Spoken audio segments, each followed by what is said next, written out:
Alors c'est effectivement une grosse partie de nos investissements. On travaille sur ces sujets à la fois sur du social advertising, sur du native advertising et sur du programmatique et des réseaux. En chiffres, ça représente environ 50% de nos investissements et le reste étant dédié à tout ce qui concerne les investissements sur le desktop.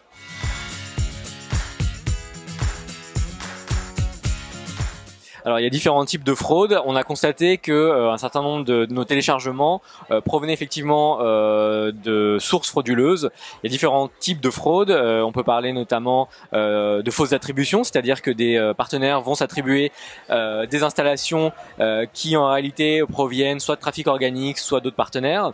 On peut parler également de tout ce qui concerne le click injection. C'est quelque chose qui est très commun, enfin très lié à Android, aux installations sur Android. Je rentrerai pas trop dans les détails techniques, mais c'est quelque chose qui permet en fait là aussi d'injecter des faux clics sur nos installations.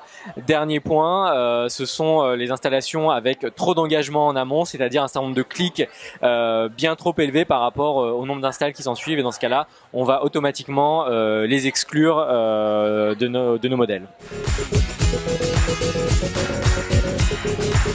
Alors aujourd'hui, on travaille avec un partenaire. Alors ce partenaire, en l'occurrence, c'est Adjust, qui nous permet d'exclure automatiquement toutes les installations qui sont identifiées comme frauduleuses en amont, c'est-à-dire qu'en fait, le partenaire ne pourra pas nous facturer cette installation, ce qui nous permet à la fois de faire des économies substantielles, et cet argent économisé, on pourra l'investir auprès d'autres partenaires avec lesquels on travaille ou qu'on découvrira à terme. Alors aujourd'hui, ce volume d'installations frauduleuses, on l'estime, alors dans la masse entre 5 et 10%, mais avec des variations qui peuvent être très fortes. On a des partenaires avec lesquels on travaille dont le taux de fraude est inférieur à 2%, et d'autres où le taux d'installation frauduleuse est supérieur à 10%.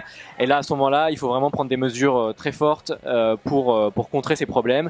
Et on se met en relation avec les partenaires, ce qui nous permet ensuite d'avoir une relation gagnant-gagnant qui nous permettra de réduire ce taux de fraude.